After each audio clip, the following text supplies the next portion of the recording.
విశాఖ మహానగరంలో ఎన్ని దశాబ్దాలు గడుస్తున్నా సరే చాలా ప్రాంతాల్లో ఇప్పటికీ బస్ షెల్టర్లు లేకపోవడం ఆందోళన కలిగిస్తుంది. బస్ షెల్టర్ల కోసం ఏర్పాటైన కమిటీ ఏం చేస్తుందని ప్రయాణికులు ఆగ్రహం వ్యక్తం చేస్తున్నారు.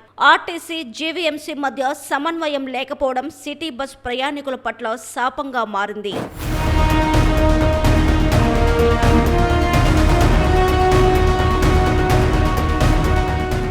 కూటమి ప్రభుత్వం స్త్రీ శక్తి పథకాన్ని గత ఏడాది ఆగస్టులో ప్రవేశపెట్టడం తెలిసిందే. దీంతో బస్సులలో మహిళా ప్రయాణికుల సంఖ్య గణనీయంగా పెరిగింది. కానీ పలు ప్రాంతాల్లో బస్ షెల్టర్లు లేకపోవడం గమనార్హం. విశాఖ దక్షిణ నియోజకవర్గంలో చాలా చోట్ల బస్ షెల్టర్లు లేకపోవడం సర్వత్రా విమర్శలకు తావిస్తుంది. నిత్యం ఎంతో రద్దీగా ఉండే ఆర్టీసీ కాంప్లెక్స్, జగదంబ జంక్షన్, పూర్ణ మార్కెట్, డాబా గార్డెన్స్, పాత పోస్ట్ ఆఫీస్ తదితర ప్రాంతాల్లో బస్ స్టాప్లు ఉన్నా బస్ షెల్టర్లు లేకపోవడం తీవ్ర దుమారం రేపుతుంది. వేసవికాలం ఎండలు మండిపోవడంతో ప్రయాణికులు బస్సుల కోసం ఎండలో వేచి ఉండలేక ఆటోలను ఆశ్రయించడం చూస్తూనే ఉన్నాం. పండుగల సమయంలో అధిక సంఖ్యలో వచ్చే ప్రయాణికులు జగదంబ జంక్షన్ వద్ద బస్ షెల్టర్ లేక పడరాని పాట్లు పడుతున్నారు.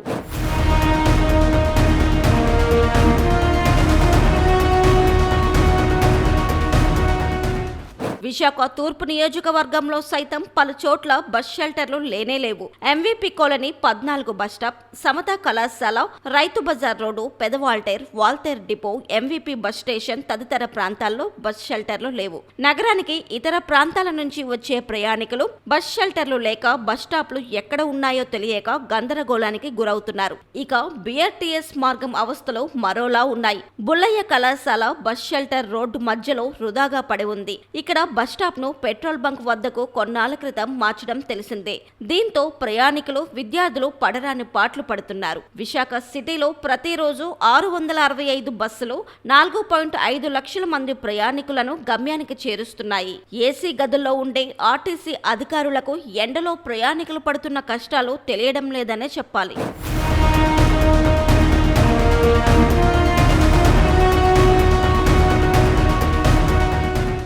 వాస్తవానికి ఆర్టీసీ అధికారులు, ట్రాఫిక్ పోలీసులు, జీవీఎంసీ టౌన్ ప్లానింగ్ సిబ్బందితో ఉన్న ట్రాఫిక్ సలహా కమిటీ ఏం చేస్తుందో, మీటింగ్ లో ఏ అంశాలు చర్చిస్తుందో ఏనాడు మీడియాకు ప్రెస్ నోట్ పంపిన పాపాన పోవడం లేదు. ప్రయాణికులు ఎండకు ఎండి వానకు తడుస్తున్న అధికారులకు చీమ కుట్టినట్టయినా లేదనే చెప్పాలి. ప్రజల నుంచి ఆస్తి పన్ను వసూలు చేస్తున్న జీవీఎంసీ అధికారులు పూర్తి స్థాయిలో బస్ షెల్టర్లు ఏర్పాటు చేయకపోవడం సర్వత్రా విమర్శలకు తావిస్తుంది.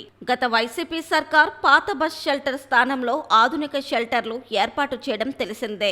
అప్పట్లో కూడా బస్ షెల్టర్లు లేని చోట్ల కొత్త షెల్టర్లు ఏర్పాటు చేయకపోవడం దారుణమనే చెప్పాలి. ఇప్పటికైనా ఆర్టీసీ, జీవీఎంసీ అధికారులు స్పందించి వేసవి ముగిసేలోగా నగరంలో అవసరం ఉన్న చోట్ల బస్ షెల్టర్లు ఏర్పాటు చేయాలని ప్రయాణికులు కోరుతున్నారు. విశాఖ నగరం రాష్ట్ర ఆర్థిక రాజధానిగా, స్మార్ట్ సిటీగా ఎంతో అభివృద్ధి సాధిస్తుంది. అయితే విశాఖలో ఇప్పటికీ చాలా ప్రాంతాల్లో బస్ షెల్టర్ లేక ప్రయాణికులు తీవ్ర ఇబ్బందులు పడుతున్నారు. ముఖ్యంగా మహిళలు, వృద్ధులు, పిల్లలు ఎండలకు తట్టుకోలేక బస్సుల కోసం వేచి ఉండలేక ఆటోలను ఆశ్రయించడం మనం చూస్తున్నాం. ముఖ్యంగా ఆర్టీసీ ఆర్ఎం కార్యాలయానికి కోతవేడు దూరంలో ఉన్న ఆర్టీసీ కాంప్లెక్స్ ఇక్కడ అంటే గత 50-60 సంవత్సరాలుగా బస్ షెల్టర్ లేకపోవడం తీవ్ర దుమారం అయితే రేపుతుంది. అలాగే జగదాంబ జంక్షన్, డాబా గార్డెన్స్, ఎంవీపీ కాలనీ ఇలా చాలా ప్రాంతాల్లో ఇప్పటికీ బస్ షెల్టర్ లేక ప్రయాణికులు తీవ్ర ఇబ్బందులు పడుతున్నారు. కూటమి ప్రభుత్వం, ఆర్టీసీ అధికారులు, జీవీఎంసీ అధికారులు, ఈ ట్రాఫిక్ పోలీసులతో ఉన్న కమిటీ సమావేశాలు జరుగుతున్నా సరే ఈ బస్ షెల్టర్ మీద ఇప్పటివరకు ఎలాంటి నిర్ణయాలు తీసుకోకపోవడం గమనార్హం. ఇప్పటికైనా ప్రభుత్వం, ఆర్టీసీ అధికారులు, జీవీఎంసీ స్పందించి బస్ షెల్టర్లు అవసరమైన చోట్ల వెంటనే బస్ షెల్టర్ నిర్మించాలని ప్రయాణికులు అయితే ముక్త కంఠతో కోరుతున్నారు. వీడియో జర్నలిస్ట్ సూర్యతో శ్రీనివాస్, VB7 టీవీ, విశాఖపట్నం.